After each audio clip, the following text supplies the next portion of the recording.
First is that when we enter into the world of the supraphysical,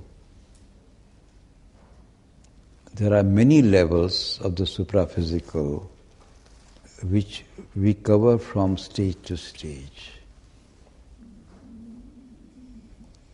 And in each stage there is a possibility of what is called cosmic consciousness. Cosmic consciousness is a consciousness which is not limited to our egoistic perception of things, in which ego is the center. But that center is broken and there is a larger and larger expansion of consciousness. Now, the science of cosmic consciousness is a necessary part of the new developments which are going to take place in due course of time with the advancement of science. Not merely physical science, but science as such, quest of knowledge. What are these different levels of cosmic consciousness? And Sri Aurobindo will describe these different levels of cosmic consciousness in this chapter, in this paragraph.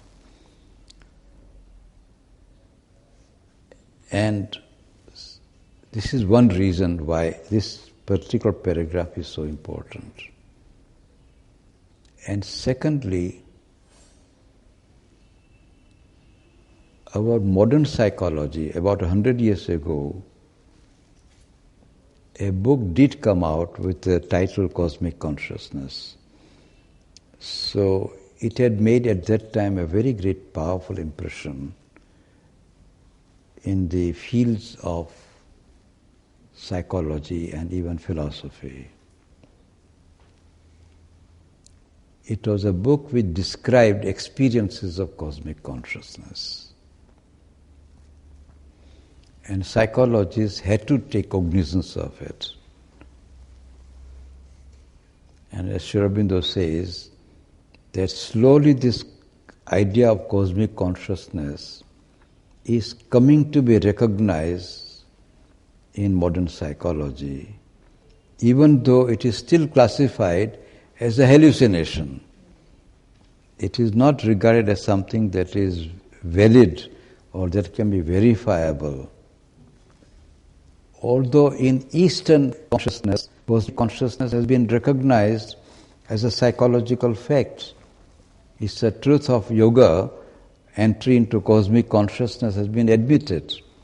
But the remarkable fact is that even the West, where there is so much of hesitation, at least as a hallucination, it has been admitted that one can have a hallucinatory experience of cosmic consciousness.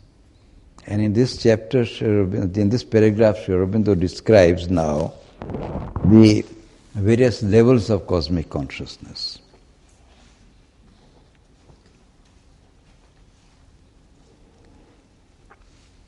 In the psychology of the East, it has always been recognized as a reality and the aim of our subjective progress.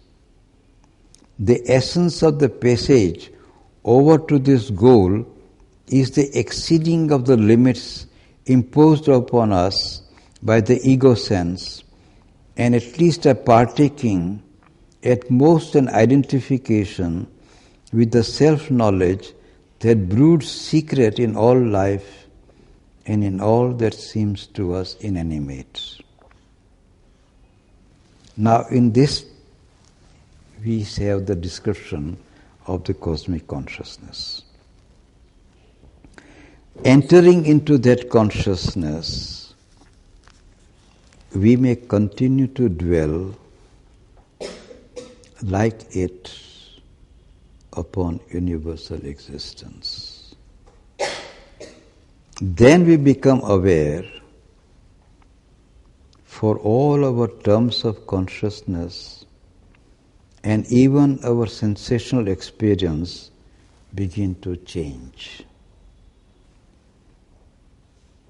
Of matter as one existence, and of bodies as its formations in which the one existence separates itself physically in the single body from itself in all others, and again by physical means establishes communication between these multitudinous points of its being. Mind we experience similarly, and life also, as the same existence, one in its multiplicity, separating and reuniting itself in each domain by means appropriate to that movement. And if we choose, we can proceed further, and after passing through many linking stages, become aware of a supermind, whose universal operation is the key to all lesser activities. Nor do we become merely conscious of this cosmic existence, but likewise conscious in it, receiving it in sensation, but also entering into it in awareness. In it we live as we lived before in the ego sense, active, more and more in contact, even unified more and more with other minds, other lives, other bodies than the organism we call ourselves, producing effects not only on our own moral and mental being and on the subjective being of others, but even on the physical world and its events by means nearer to the divine than those possible to our egoistic capacity.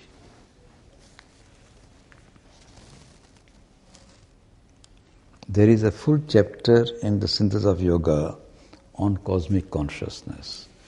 And when you have time, I would like you to study that chapter, because there is a more full description. But this is the most accurate description. It is said of Sri Ramakrishna that when some animal was being beaten up, Sri Ramakrishna had the signs of cords on his own physical body. This is a result of a cosmic consciousness spread out at a given moment, so that what is happening to the animal physical consciousness is seen physically on the one's own body. So this is one of the great marks of an advanced state of consciousness. You cannot doubt it. I mean, if you have this kind of experience where you can contact what is happening in the other consciousness on a large scale, in fact, universalization of consciousness was recognized as a very important state right from the Vedic times. In fact, one of the greatest achievements of the Vedic seers was to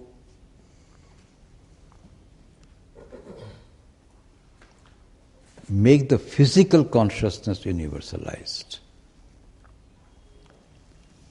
That if you rise higher and higher, the higher levels are more easy to widen themselves. Vital being is very narrow normally. Even very profound saints in their vital being can be seen to be quite narrow. In your personal relationships there are many problems and knots of personal connections, as a result of which there can be a lot of quarrels in the vital world, even of saints. And it is not easy for them to resolve the problems of personal relationships on account of this narrowness in one's own vital consciousness. When you come to the mental plane, it is much easier. In fact, in all of us, in the mental plane, we can be much wider, much more universal, quite easily. When you read a book together, there is a great harmony among all of us. There is a mental harmony because of the automatic wideness which occurs in the mental consciousness. At a still higher level, the consciousness automatically becomes wider and wider and wider. Narrownesses of all kinds are crossed more easily.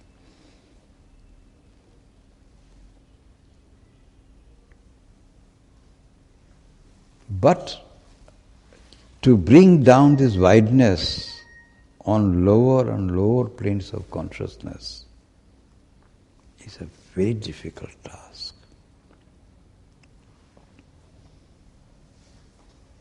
Even two great philosophers who are very mentally very developed, if they are brought to the field of debate in the presence of people, they can be quite rigid. Although when they are alone, they may be quite polite and quite accommodative of each other. Why? Because here they are exhibited. There is an exhibition going on. It's a question of connections and interconnections which are vital in character, not more mental. And therefore the narrowness comes about more easily. And strong positions can be taken when a debate takes place, even though in your drawing room you may be more accommodative. But when you go into a still deeper level of physical consciousness, the narrowness and egoism become very powerful. Now to bring down cosmic consciousness, even in the physical, is one of the topmost capacities and highest achievement which has been recorded in the Rig Veda. And the words which are used, as Sri Aurobindo points out, in one of the Vedic verses of Parashara, is Prithvi Vitaste. Prithvi, the physical consciousness, Vitaste. V is the widening, universalization. Vitaste, even the physical consciousness was widened, universalized. So, and that is, according to Vedic rishis, the mark of the attainment of immortality. Because this particular verse comes in connection with the path of immortality. So Sri Aurobindo says that according to the Vedic rishis, when the physical consciousness got universalized by the power of the cosmic consciousness of the highest coming down, the supreme cosmic consciousness is supermind. That supreme consciousness brought down to the physical plane. As a result, the physical consciousness became universalized. It may be permanent, it may be at least temporary, but even temporary universalization is a tremendous achievement. And Sri Aurobindo says that in the history of yoga, it was one of the highest points, or perhaps the highest point which was reached in the history of yoga. And when a further attempt was made to fix that universal consciousness in the physical consciousness, it was found to be impossible. It is there that Mother says, in the past universalization was obtained, but it could not be fixed in the physical consciousness. which Mother said she herself took many, many years. Only in 1970 she declared, it is now fixed. The universal consciousness got fixed, the supramental cosmic consciousness got fixed in the physical consciousness. It is that which is the most significant development in the history of yoga. Therefore, this science of cosmic consciousness is so important. One of the great marks of a true yogi is this capacity of universalization. It's not merely ordinary capacities of creating ring and so on. It is this universality of consciousness, and to be able to dwell in that cosmic consciousness. These are the high marks of the tests. And even these tests have again to be determined by criteria. And that's why Mother speaks of the criterion of equality of consciousness under all circumstances as the criterion. If you are truly established in universal consciousness, at lower and lower levels of consciousness, you can remain equal-minded. What Sri Krishna has spoken of in the Bhagavad Gita as a test of Sthita Prajna.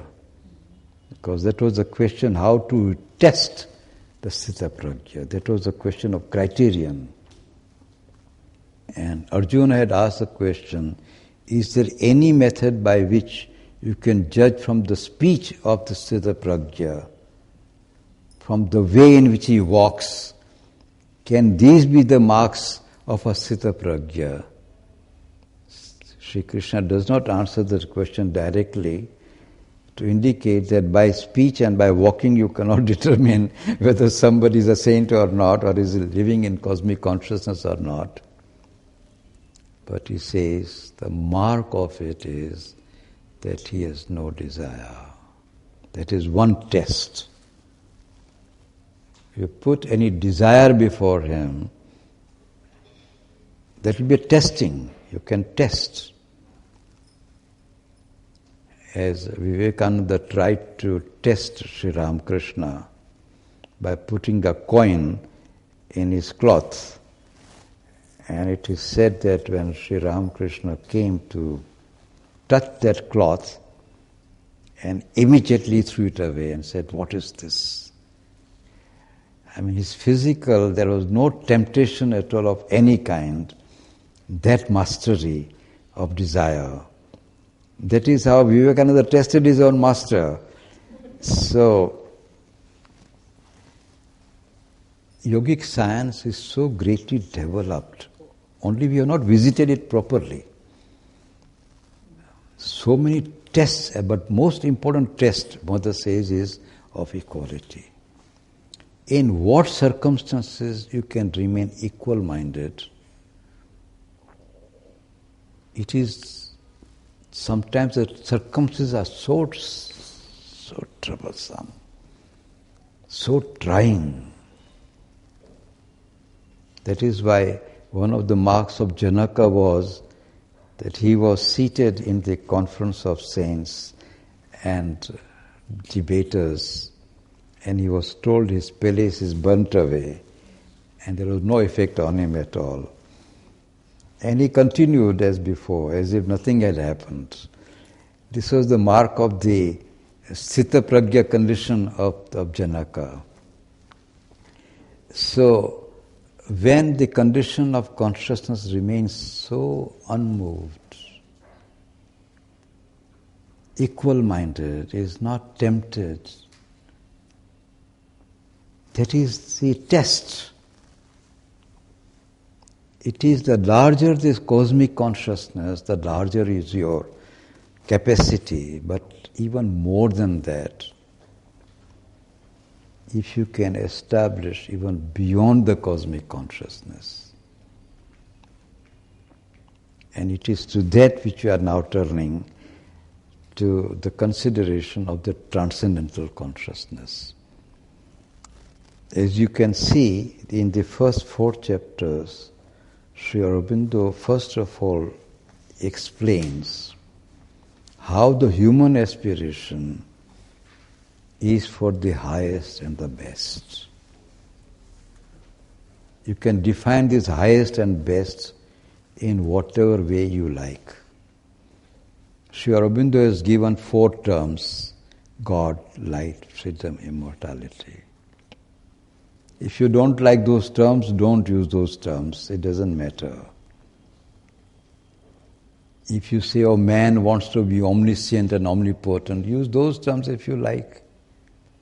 Like modern scientist wants to conquer the whole world, you can say that modern science is aiming at proving that the whole world can be in your hands. They want to prove that we can create a human baby, what people think that only God can make. But we can make it also. So, in other words, that's a mark of human aspiration. Human aspiration is to be as God is. Whatever is claimed by God, man wants to claim and he wants it. That is his aspiration.